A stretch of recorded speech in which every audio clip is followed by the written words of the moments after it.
Hello students, मैं एक बार फिर से आपके सामने फ्यूचर परफेक्ट कंटिन्यूअस टेंस का पहला भाग लेकर हाजिर हूँ। जैसा कि आप देख रहे हैं, आपके सामने लिखा हुआ है कि future perfect continuous tense affirmative sentence, ये अफर्मेटिव सेंटेंस हैं, अर्थात ये पहला भाग है फ्यूचर परफेक्ट कंटिन्यूअस टेंस का। तो बात करते हैं फ्यूचर परफेक्ट कंटिन्यूअस टेंस की पहचान की। तो कैसे पहचानेंगे कि हिंदी वाक्य कौन सा फ्यूचर परफेक्ट कंटिन्यूअस होगा?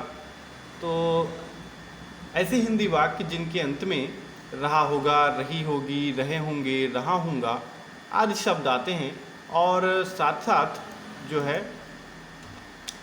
समय अवधि भी दी होती है, तो उस सेंटेंस को हम फ्यूचर परफेक्ट कंटिन्यूअस टेंस में रखेंगे।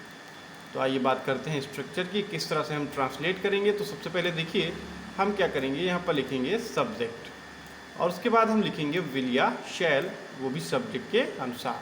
विल का प्रयोग हम आई वी को छोड़कर सभी के साथ करते हैं, जबकि शैल का प्रयोग आई और वी के साथ होता है, बाकी सभी सब्जेक्ट के साथ विल का प्रयोग होता है। फिर उसके बाद हम हैव बीन का प्रयोग करते हैं और उसके बाद हम लिखते हैं मेन वर्ब की आईएनजी फॉर्म। फिर लिखेंगे ऑब्जेक्ट और फिर लिखेंगे सिंस या फॉर, निश्चित और डेफिनेट और इंडेफिनिट टाइम के लिए, और फिर टाइम का प्रयोग करेंगे।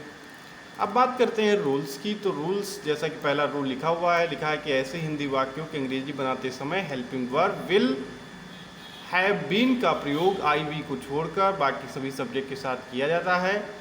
दूसरा रूल है कि helping verb shall have been का प्रयोग आई वी के साथ किया जाता है, जैसा कि मैं आपको पहले भी बता चुका हूँ। तीसरा रूल इसका यह है कि ऐसे हिंदी वाक्यों की अंग्रेजी बनाते समय मेन वर्ब की आईएनजी फॉर्म का हम प्रयोग करते हैं। चौथा रूल ये है कि निश्चित समय के लिए हम सिंस और अनिश्चित समय के लिए फॉर का प्रयोग करते हैं। निश्चित समय अर्थात डेफिनेट टाइम और अनिश्चित समय मतलब इनडेफिनिट टाइम के लिए जो है सिंस या फॉर का हम प्रयोग करते हैं। तो बात कर लेते हैं हम निश्चित और अनिश्चित समय कौन कौन सा होता है।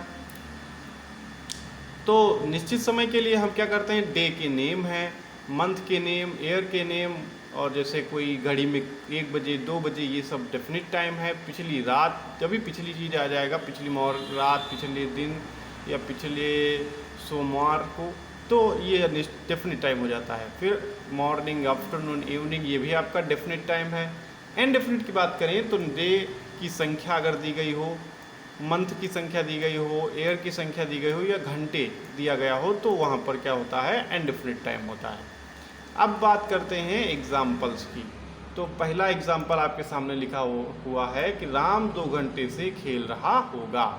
तो क्या करेंगे, सबसे पहले हम लिखेंगे राम और राम के साथ विल का प्रयोग होता है, तो लिखेंगे विल और फिर लिखेंगे हैव बीन। उसके बाद लिखेंगे मेन वर्ब की आईएनजी फॉर्म प्लेइंग, फिर लिखेंगे फॉर क्योंकि यहाँ पर डेफिनेट टाइम नहीं है, इनडेफिनिट टाइम है, और फिर लिखेंगे 2 आवर्स। इस तरह से सेंटेंस हमारा कंप्लीट हो जाएगा। अगला सेंटेंस है राम 2 बजे से खेल रहा होगा, तो लिखेंगे राम, फिर लिखेंगे विल और फिर लिखेंगे हैव बीन, फिर लिखेंगे प्लेइंग, फिर लिखेंगे सिंस और उसके बाद लिखेंगे 2 o'clock। इस तरह से भी सेंटेंस हमारा कंप्लीट हो जाएगा। अगला सेंटेंस है वह सुबह खाना बना रही होगी, सुबह से, तो लिखेंगे सी विल लिखेंगे, उसके बाद हैव बीन और उसके बाद लिखेंगे कुकिंग, मेन वर्ब की आईएनजी फॉर्म, फिर लिखेंगे फूड सिंस मॉर्निंग। इस तरह से सेंटेंस हमारा कंप्लीट हो जाएगा।